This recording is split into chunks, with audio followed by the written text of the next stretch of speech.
श्री हरिवंश महाराज जी, आपके चरणों में कोटि कोटि प्रणाम। महाराज जी, किसी न किसी कारण से असफल हो रहा हूँ, अतः मेरा मुख्य उद्देश्य परमार्थ की प्राप्ति है, लेकिन छोटे छोटे उद्देश्यों में जो असफलता मिलती है, भक्ति और असफलता के बीच सामंजस्य कैसे स्थापित करूं? मतलब आपका कथन है कि यदि मैं भक्ति कर रहा हूं तो मुझे सफलता सांसारिक मिलनी चाहिए, ऐसा? ऐसा नहीं है। मेन उद्देश्य तो सफलता मतलब आत्म सिद्धि है, परमार्थ की प्राप्ति है। लेकिन गृहस्थ जीवन में होते हुए रोटी कपड़ा मकान, अगर उसकी प्राप्ति नहीं हो रही, छोटी छोटी सफलताएं नहीं मिली, तो उसके लिए क्या? आज तक भूखे रहे हो क्या? नंगे रहे हो क्या? आप समझो, मेरे प्रभु जो है इतने करुणामय कि हम आप तो मनुष्य हैं, जो पशु पक्षी हैं, कीट पतंगे हैं, बहुत सी ऐसी योनियां हैं जिसको हम देख भी नहीं पा रहे, प्रभु उनको भी भूखा नहीं रखते। उनका नाम विश्वम्बर है। अब हमारी चाहतों की सफलता है। बात समझो, आपने जैसे सहज में कह दिया रोटी कपड़ा और मकान, तीनों से आप खाली नहीं हैं। ईमानदारी से बोलो, जिस दिन तुम नंगे घूमे हो और जिस दिन तुम्हें छत के नीचे न रहने को मिला हो और जिस दिन तुम भूखे रहे हो, वायु न मिली हो, जल न मिला हो सकता है अन्न न मिला हो, लेकिन प्राण पोषण के लिए दो आवश्यक है, वायु और जल, है ना? अब हमारी बात असलियत में, हमारी जो शरीर पोषण जीने की आवश्यकता है वो तो सबकी पूर्ति हो रही है। आप देख लीजिए, चाहतों की पूर्ति शब्द पहले हम लोग क्या करते हैं कि असली ज्ञान को छुपा करके नकली बात बोल देते हैं, जिसमें सब हाँ में हाँ मिला दे। ये नकली बात है कि हमें रोटी कपड़ा और मकान तो चाहिए, पक्का प्यारे वो पशु पक्षियों को भी देता है। घोंसला बनाने की आप देखो उनके घोंसले कैसे बने, आप बनाने में फेल हो जाएंगे। नहीं फेल हो जाएंगे? कैसे वृक्ष में कैसे हिलगा के वो घोंस, उनको बुद्धि दी किस स्कूल में जाके सिखाया उन्होंने? हरि ने दी, हरि ने। तुम अपने वास की व्यवस्था कैसे करो, ऐसे बना दिया। भोजन की व्यवस्था उनको सिखा दिया। कोई भी सृष्टि में ऐसा नहीं है जिसका माता की तरह भरण पोषण भगवान ना करते हो। हाँ, अलग अलग जिनको जैसा भगवान ने। अब हमारी जो असफलता है उसमें हमारी चाहत है, मैं कपड़ा तो पहनूं पर ऐसा पहनूं, समझना, रोटी तो खाऊं पर ऐसी खाऊं, मकान तो हो पर ऐसा हो। समझ पा रहे हैं आप? अब इसके लिए हमारा कर्म कार्य करेगा। पूर्व का प्रारब्ध यदि हमारा बहुत बुरा है तो आज तुम बहुत अच्छे आदमी हो, अच्छे मार्ग में चल रहे हो, वो आपको बाधा पहुंचाएगा, आपको सहना होगा। समझ रहे ना? वो आपको बाधा पहुंचाएगा। अब जो ये नाम हम आपको बता रहे हैं कि नाम जप कीजिए, धर्म से चलिए, वो युद्ध करेगा उस प्रारब्ध से, आपको वो गिरने नहीं देगा, आएगा।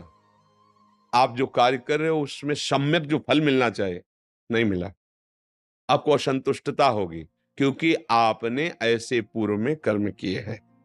अब वो आपको बाधा पहुंचा रहे हैं, लेकिन आप भजन कर रहे हो ना, तो आपको निरुत्साहित होने नहीं देंगे।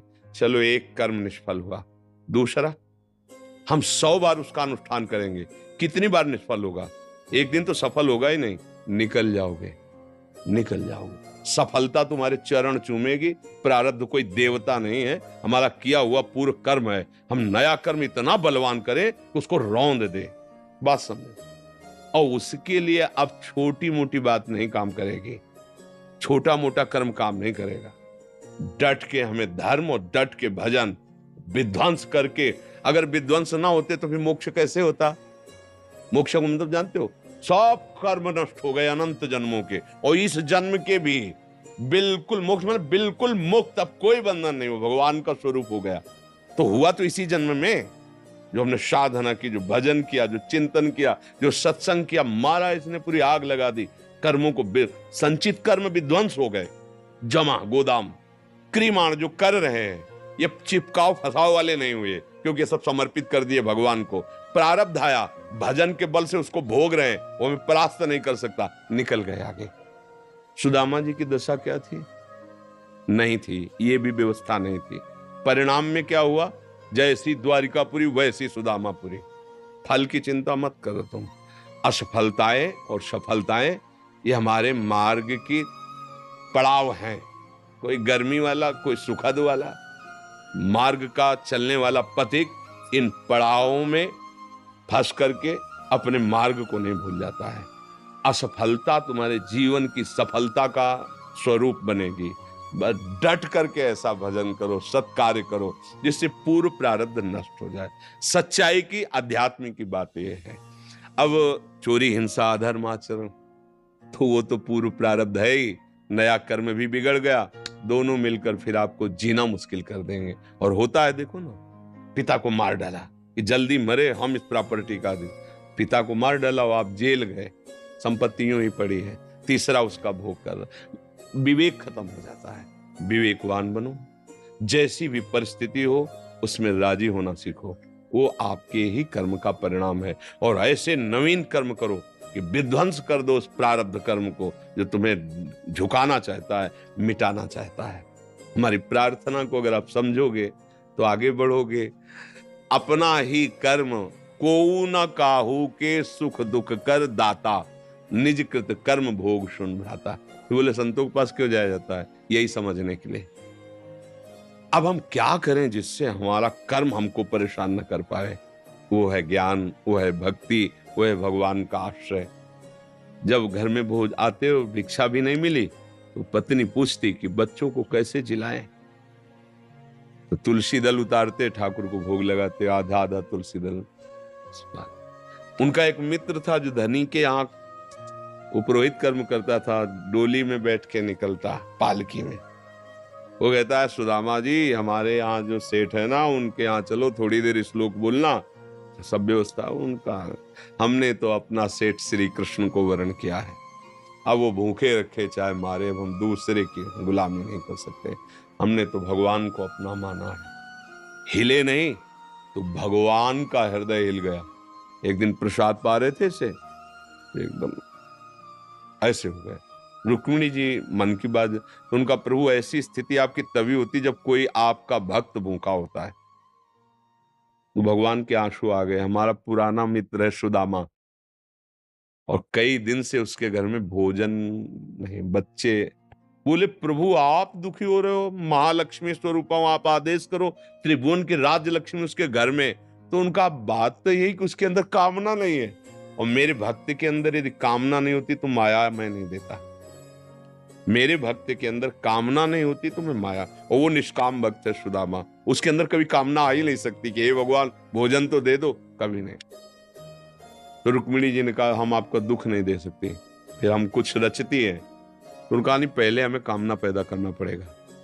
भगवान सोच रहे पहले हमें भक्त के हृदय में कामना पैदा करना पड़ेगा।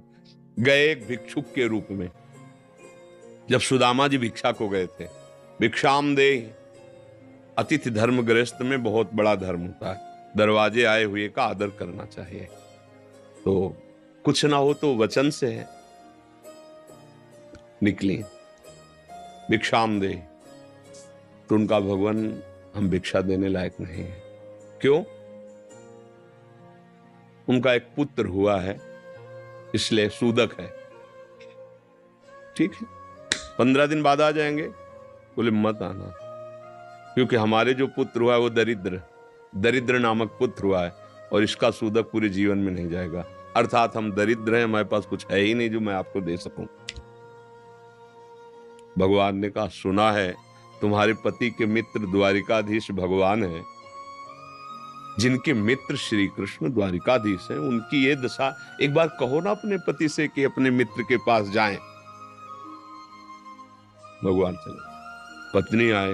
जब आए सुदामा जी तो पत्नी ने कहा कि हाँ हमें तो स्मरण नहीं था, आपके मित्र द्वारिकाधीश है ना, आप उनके पास जाओगे तो मैं कभी इस बात के लिए नहीं जाऊंगा कि श्री कृष्ण मुझे सांसारिक वस्तु दे। नहीं नहीं। बोले हम कब कह रही मांगना, आप केवल जाओगे तो आपकी दशा देख करके वो आपको दे देंगे। बोले तुम कहती हो तो हमें दर्शन मिलेंगे मेरे प्यारे के, इसलिए मैं जा सकता हूं। अब मित्र के पास, गुरु के पास जाए तो कुछ ऐसा शास्त्रीय सिद्धांत है, कुछ भेंट ले जाए। बेटी के यहाँ जाए, गुरुदेव के यहाँ जाए, आराध्य देव के यहाँ जाए, ऐसा, और मित्र के यहाँ जाए तो उनका भेंट के लिए, अब खुद खाने के लिए भेंट क्या। सुदामा जी की पत्नी का देखो प्रयास करती, 4-5 आस मोहल्ले के घरों में गई तो कुछ तो ऐसे थे, देखते ही बंद कर लेते थे दरवाजा कि मांगेगी आके, और क्या है। थोड़ा एक प्रिय भाव रखती थी। तो कहा हमारे पति द्वारिकाधीश से मिलने जा रहे हैं, कुछ उनकी भेंट के लिए। तो सूप होता है, सूप से जैसे पछोरा जाता है, अच्छे चावल पीछे हो जाते हैं, टूटे वाले आगे हो जाते हैं। वो टूटे हुए तंदुल जो वो दिए, किया ले लो आप। वो तंदुल लिए 3 मुट्ठी। अब उनके पास अच्छी रुमाल भी नहीं थी, क्योंकि सब पैसे से होता है, गरीब, इतने गरीब। अपनी फटी हुई कपड़े की धोती, उसमें चावल। पूरा बहुत बड़ा चरित्र पर जब भगवान के द्वार में पहुंचे, तो जहां ब्रह्मा और शंकर भी खड़े रहना होता है, वो द्वारिकाधीश का वैभव। द्वार पाए दरिद्र ब्राह्मण, फटी सी, इतनी बेवाई है, ऐसा शरीर है, आंखों में भगवत तेज समाया हुआ है भगवान। तो उनका भैया, एक बार तुम अपने स्वामी से कह दो जाके कि सुदामा नाम का कोई आपका मित्र आया, बस ऐसा। पार्षदों ने, बड़े दयालु हैं, पार्षदों ने कहा आप यहीं तब तक खड़े रहिए जब तक हम ना आए। और भी पार्षद थे। एक दौड़ते हुए गया, जय जयकार हो प्रभु, कोई एक दरिद्र ब्राह्मण वेश में है और वो सुदामा कूद पड़े भगवान। ब्रह्मा शंकर को भी इंतजार करना पड़ता था, लेकिन सुदामा नाम सुनते ही भाग पड़े भगवान। और ये सब आश्चर्यचकित बात रुक्मिणी जी, पार्षद सब देख रहे हैं कि ऐसे तो कभी भगवान नहीं भागे, कि भाई ब्रह्मा जी आए भगवान भाग पड़े या शंकर जी आए, सब आकर इंतजार करते हैं। और प्रभु जब प्रभु दौड़ के गए सुदामा जी को। सुदामा जी संकुचित हो रहे हैं कि मेरी हड्डियां ऐसे सुकोमल, तन मेरे श्याम सुंदर के लग रही होंगी। वो सकुचते जा रहे कि इतना बड़ा वैभव स्वामी हमें ऐसे। भगवान ऐसे अपने हाथ से चरण पखारे सुदामा जी के, थाल रखकर। रुक्मिणी जी आश्चर्यचकित हो रही है, ऐसा कोई तपस्वी, ऐसा कोई महात्मा जिसकी ऐसे भगवान अभी तक तो नहीं देखा जैसा इस ब्राह्मण। और धोती कई जगह से फटी थी, जो दुपट्टी उसको कई ऐसे केवल अंग ढके हुए थे, ऐसी धोती थी, हड्डियां शरीर में। रुक्मिणी जी के पलंग पे बैठाला भगवान ने, जिस पलंग को ब्रह्मा शंकर नमस्कार करते हैं, उस पलंग पे बैठाला, चरण धोए, चरणामृत लिया, का हो भाग्य आप पधारे, भोजन पानी से चरण दाब रहे। सुदामा जी से वो दास पर कितनी प्रीति प्रभु करते हैं। 2-3 दिन 4 दिन सबसे प्रभु मिलवा रहे, परिचय करा, ये मेरे मित्र सुदामा जी हैं, ऐसे बैठे। और सबके बीच में कहा कि ब्याह हो गया है, क्योंकि जब मित्र बने थे तब तो गुरुकुल में थे। तो सुदामा जी ने कहा पुत्र भी है, तो भाभी ने कुछ दिया भी होगा हमारे लिए। अब ये वैभव, अब वहां फटे कपड़े में तंदुल कैसे? बोले देखो पहले चूक की थी, गुरु माता ने चले दिए थे हमारे लिए, और फिर चूक कर रहे हो, कुछ दिया है? अब भगवान ने ऐसे हाथ पकड़ा, उनका उठाया, इतने स्वादिष्ट कीमती वस्तु तुम छुपाए रखे हो। खोला, उस फटे पुराने कपड़े में लपटे हुए तंदुल, रोमांच हो रहा है भगवान को। रुक्मिणी जी देख रहे हैं कि ऐसी प्रसन्नता से तो 56 भोग भगवान नहीं पाते द्वारिकाधीश, जैसी इस गरीब ब्राह्मण के तंदुल पार है भगवान।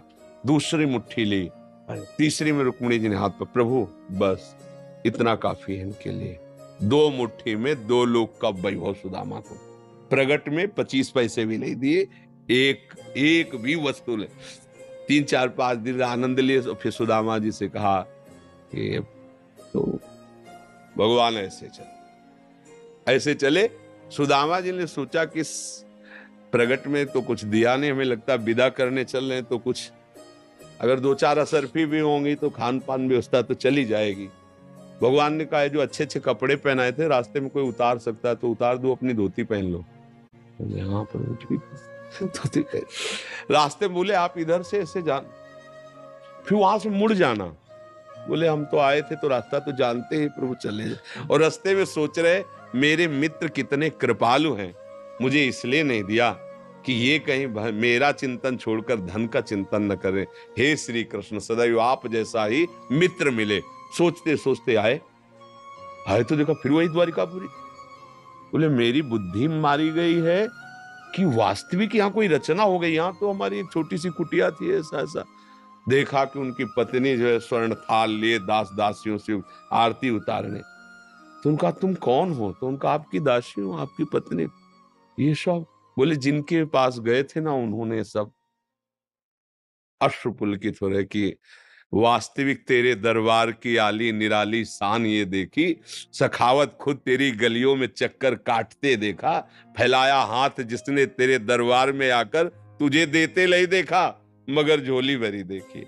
ऐसे अगाध सिंधु भगवान का दासत्व भला हमको निष्फल कैसे हो जाए? हम जो राधा राधा जप रहे, हरि हरि, ये कभी निष्फल हो सकता है। पर धैर्यवान रहो, धैर्यवान रहो। समय से जब आएगा तो आप निहाल हो जाओगे।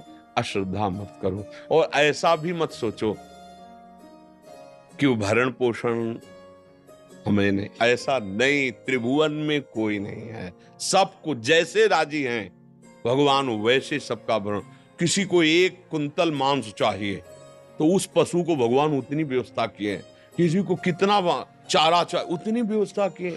कितना सबको, पूरी सृष्टि को भगवान दे रहे हैं। इसलिए ऐसा तो कभी अश्रद्धा करना मत और धर्म से चलते रहो, नाम जप करते रहो, पूर्व कर्मों से लड़ो, निराश होना मत सीखो।